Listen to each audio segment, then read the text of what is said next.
અમદાવાદની ખ્યાતિ હોસ્પિટલમાં બેદરકારીને લઈને પીએમજેવાય યોજનાના નાયબ નિયામકનું નિવેદન સામે આવ્યું. દર્દીઓની નિષ્ણાત તબીબો દ્વારા તપાસ કરવામાં આવશે તેવું નિવેદન આપવામાં આવ્યું છે. કેટલા દર્દીઓ હતા અને કેટલા દર્દીઓને ખરેખર ઓપરેશનની જરૂર હતી તેની તપાસ થશે. ગંભીર દર્દીઓની સારવાર પણ કરાશે. પીએમજેવાય યોજનાના નામે કૌભાંડ થયું હોવાનું સામે આવશે તો પેમેન્ટ હોલ્ડ પર મૂકી દેવાશે. જરૂરિયાત જણાતા તબીબો અને હોસ્પિટલને સસ્પેન્ડ પણ કરાશે. ખ્યાતિ હોસ્પિટલ દ્વારા પરિવારને જાણ કર્યા વગર જ કરાયા હતા હૃદયના ઓપરેશન. કેટલાની હાલત ગંભીર છે અને અમારી કાર્ડિયોલોજીની ટીમ પણ યુએન મહેતામાંથી ત્યાં પહોંચી રહી છે.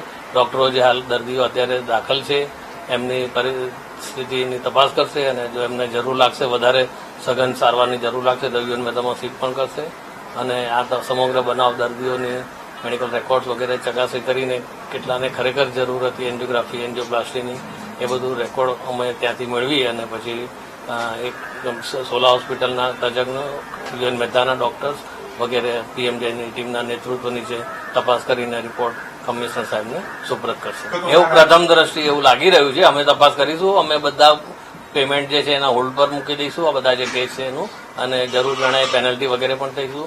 અને ઘણી બધી હોસ્પિટલો સામે અમે જે જરૂરી લાગી છે ત્યાં અમે સસ્પેન્શનના પગલાં પણ લીધા છે ડોક્ટર વિરુદ્ધ અથવા તો હોસ્પિટલ વિરુદ્ધ.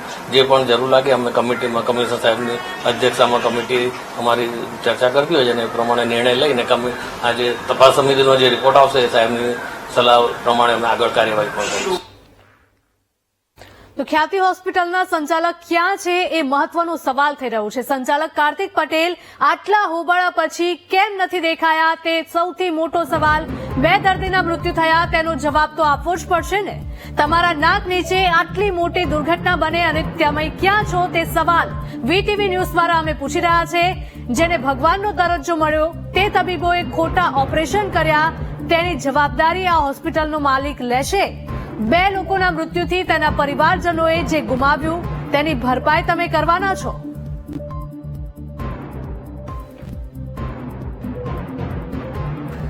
સંવાદદાતા દીપક જોડાયા છે ફોનલાઈન પર. દીપક, જણાવશો કે ખ્યાતિ હોસ્પિટલની આ ગંભીર બેદરકારી કહી શકાય. 2 લોકોના મૃત્યુ થયા છે.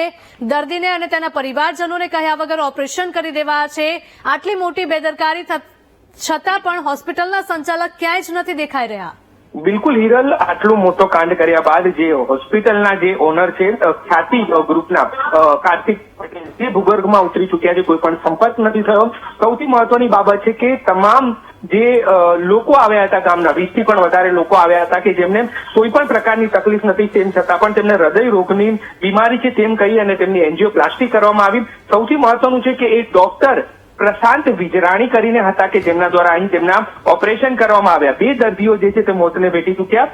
આમ તો જે તબીબો હોય છે તેમને ભગવાનનો દરજ્જો આપવામાં આવે છે, પરંતુ હવે મેડિકલ માફિયા બની ચૂક્યા છે ખ્યાતિ હોસ્પિટલના આ તમામ તબીબો કે જેમના દ્વારા ખોટા તમામ દર્દીઓને હોસ્પિટલ લાવવામાં આવ્યા, કેમ્પ કરવામાં આવ્યો. ને સૌથી મહત્વની બાબત છે કે જે દિવસે ગામ છે તે ગામના લોકોને લાવવા માટે એક બસની પણ વ્યવસ્થા કરવામાં આવી હતી. બસ મારફતે તમામ જે દર્દીઓ છે તેમને હોસ્પિટલ લાવવામાં આવ્યા અને ઓપરેશન છે તે ડોક્ટર પ્રશાંત વિજરાણી દ્વારા કરવામાં આવ્યું હતું. પ્રશાંત વિજરાણી જે છે તે પણ અત્યારે હાલ ફરાર છે. સૌથી મહત્વની બાબત છે કે આ તમામ દર્દીઓ જે છે તેઓને જરૂર નહોતી, તેમ છતાં હોસ્પિટલ ની અંદર લાવી અને તેમની સારવાર કરવામાં આવી. સૌથી મહત્વની બાબત છે કે જયારે ઓનલાઈન પેમેન્ટ થતું હોય સરકાર દ્વારા ત્યારે આ પેમેન્ટ જે છે તે ક્યાંક વિલંબ થતો હોય છે, પરંતુ તે પણ થઈ ચૂકે. એટલે કે ક્યાંક મહત્વની બાબત એ છે કે જે પીએમવાય જે યોજના ચાલતી હોય છે ત્યાં પણ આ હોસ્પિટલના તબીબો અને સંચાલકો જે માફિયા બની ચૂક્યા છે તેમનું પણ સેટિંગ હશે તો જ આટલી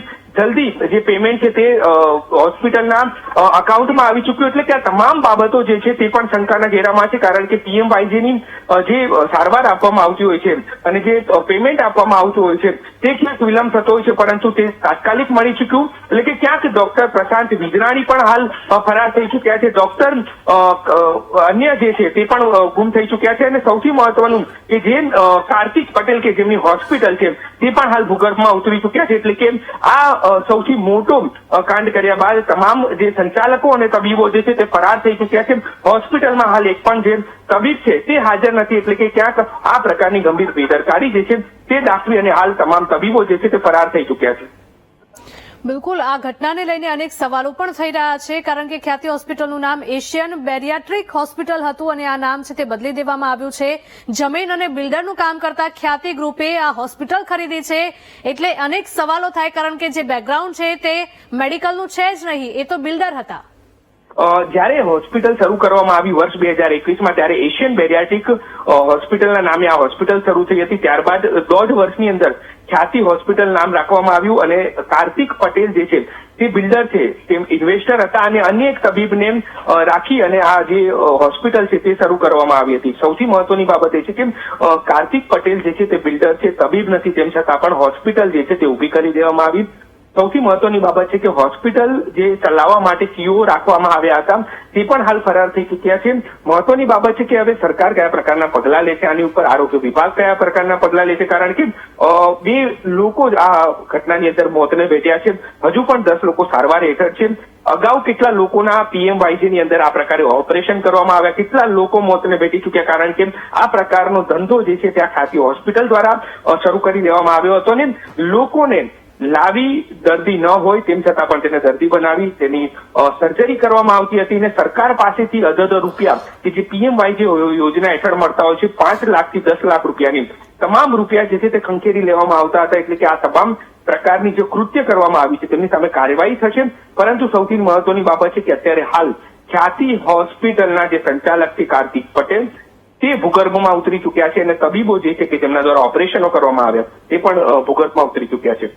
દીપક, બીજા પણ એ સવાલો થઈ રહ્યા છે કારણ કે આ જે તમામ દર્દીઓને અહીંયા હોસ્પિટલમાં ઓપરેશનના નામે કે પછી સારવારના નામે કે પછી ચેકિંગના નામે લાવવામાં આવ્યા હતા અને અમુક દર્દીઓ હજુ પણ સારવાર હેઠળ દાખલ છે અને અહીંયા આ હોસ્પિટલમાં એકય તબીબ હાજર નથી. આ દર્દીઓની સારવારનું શું?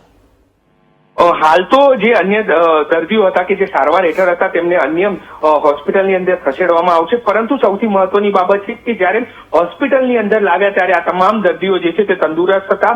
બસમાં બેસાડી અને તેમને ગામમાંથી અહીં હોસ્પિટલ ખાતે લાવવામાં આવ્યા અને ત્યારબાદ જ્યારે હોસ્પિટલ દ્વારા ઓપરેશન કરી દેવામાં આવે છે અને જે 2 લોકો મોતને ભેટે છે ત્યારબાદ તેમના પરિવારને જાણ કરવામાં આવે છે કે તમારા જે પરિવારજન છે તેમનું ઓપરેશન દરમિયાન મૃત્યુ નીપજ્યું છે. એટલે કે આ પ્રકારની બેદરકારી દાખવવામાં આવી અને સૌથી મહત્વની બાબત છે કે પૈસાની લાલચમાં ભગવાનનો દરજ્જો જેમણે મેળવ્યો છે તે માફિયા, મેડિકલ માફિયાઓ દ્વારા આ પ્રકારનું કૃત્ય કરવામાં આવ્યું અને બેદરકારી દાખવી અને લોકો મોતને ભેટે તે પ્રકારનું કૃત્ય કરવામાં આવ્યું. સૌથી મહત્વની બાબત હવે એ છે કે અગાઉ કેટલા લોકોના આ પ્રકારે ઓપરેશન કર્યા છે, કેટલા રૂપિયા તેમના દ્વારા સરકારમાંથી આ પ્રકારે યોજનાના નામે સર્જરી કરી દેવામાં આવી, કેટલી ખોટી સર્જરી કરવામાં આવી, એ તમામ બાબતોનો વિષય છે.